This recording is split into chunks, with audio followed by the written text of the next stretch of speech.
according to various sources, this happened, folks, about a minute ago. The NFL and the NFLPA, there's going to be no lawsuit. They're agreeing to this. And this is how agreements go. You negotiate. You get some stuff you want. I get some stuff I want.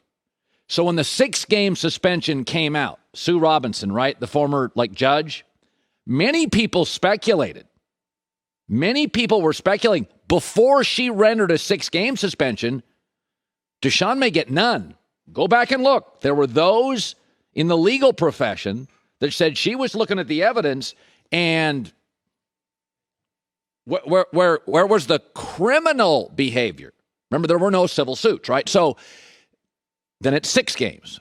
When that came down, I said I'd double it to 12. 6 games for the preponderance of evidence of unethical behavior, and then I would double it for lying. He's never been upfront about it. And so they have agreed to 11 games. Now, Roger Goodell wanted the season, but in negotiations, you don't get everything you want. Deshaun Watson's camp was very happy with 6. Remember Deshaun Watson's camp in the NFLPA when he got 6 games? You remember their reaction? They were very favorable, did not argue it, very satisfied. Why? Because they knew it was light. So Goodell comes in strong, calls it predatory. He's furious, basically saying, we're going to give this another go around with another former retired attorney general in New Jersey who has a connection to the NFL. And so we were all kind of waiting for that, right? Well, during this process, the NFL, Goodell, and the NFLPA have been negotiating. And they have reached 11 games and a $5 million fine. Now, again, that's a big fine. I mean, that's the largest fine I've ever heard for a player. I mean, $1 million fine is a 7-figure fine, gigantic. A $5 million fine is a lot of money. I don't know. I'm sure there's been an owner. Off the top of my head, I'm sure there's been an owner, $5 million or more. But for a player to get $5 million fine, that's $10 million in real money, right? So you got to give him $5 million cash. So it's 11 games. Listen, they're not going to go get Garoppolo, I would imagine. They're going to go with Jacoby Brissett. He's been in the system now. He's got the coaches. This 11 games, he'll come back. His first game back would be Week 13 against Houston. So let's look at the games. So Week 13, you're going to get at Houston, at Cincinnati, Baltimore Saints, Washington, Pittsburgh. Those games outside of Pittsburgh, Cincy, are probably winnable with Jacoby Brissett. But you're not going to get him against the Chargers and Justin Herbert. You're not going to get him against Mac and the Patriots. You're not going to get him against Lamar and Burrow the first time. You're not going to get him with Tua and the weapons or Josh Allen or Tom Brady. So it says here, I'm being told it's 11 games, and the first game is Week 13. So the NFL, remember, there was a lot of talk it would be 12 games. My guess is they didn't want Deshaun on the field with Tom Brady, who is the biggest brand in the NFL. They didn't want Deshaun Watson anywhere near a Tom Brady game. Nowhere near Tom Brady. Tom Brady doesn't want Deshaun Watson anywhere near his brand.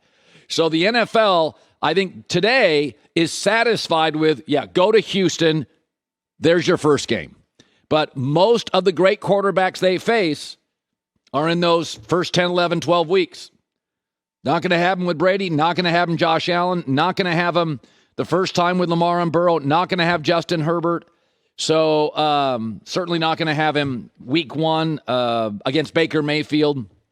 So there you go. I think, I don't think Cleveland in that division. I think Cincinnati's really good. Baltimore's really good. And I don't know how good Kenny Pickett's going to be or the quarterback situation, but Pittsburgh's got a lot of talent and no chaos and all sorts of playmakers on both sides of the ball. So it feels like, to me, this is a fourth-place team. And that's, by the way, I got no problem with it. That's the price you pay for rewarding really bad behavior. And it's not just that Cleveland gave him a contract. It's not just that. They gave him the only fully guaranteed contract that I remember in NFL history. $230-some million fully guaranteed. It infuriated the other owners. You see stuff in baseball, 10-year contracts, in the NBA, a lot of fully guaranteed. You just don't do that in the NFL. So Jimmy Haslam curried no favor with any of these owners. So nobody in the ownership group was rooting for Cleveland. Jerry Jones years ago pushed back on the NFL when Zeke got, like a 6-game suspension for bad behavior. Jerry has a lot of allies in NFL owners. He's made the league a lot of money. He's made a lot of owners a lot of money. His best friend in the league is Stan Kroenke, who owns the Rams. I think he's the richest owner in the NFL. He's the one that got Stan Kroenke in the NFL to go to Vegas, which has been a home run, to go to Los Angeles, which has been a home run. Jerry Jones has a lot of fans in the NFL. He's made a lot of people money. And Jerry tried to get Goodell fired, reportedly. It didn't work. So in this instance, this was a different situation, but very similar to a Donald Sterling, where none of the owners were backing Sterling. Adam Silver walked in, get out of here. None of the owners are backing the Haslams here, right? Especially teams with them on the schedule. But that fully guaranteed contract felt like you're rewarding really predatory behavior. So some people won't like it. Some will. People can gripe. But the NFL and the NFLPA have reached a settlement. So I would imagine you're not going to get a lawsuit. I'm not an attorney. But 11 games, a massive $5 million fine, and he'll return Week 13 against Houston. But I think at that point, Cleveland will pretty much be toast. That is kind of my guess. So that's our story this morning. Hi, everybody. Thanks for watching. Subscribe here to get the latest from the show. Also, be sure to check out more of the best clips from The Herd or go watch a few segments from other shows on FS1.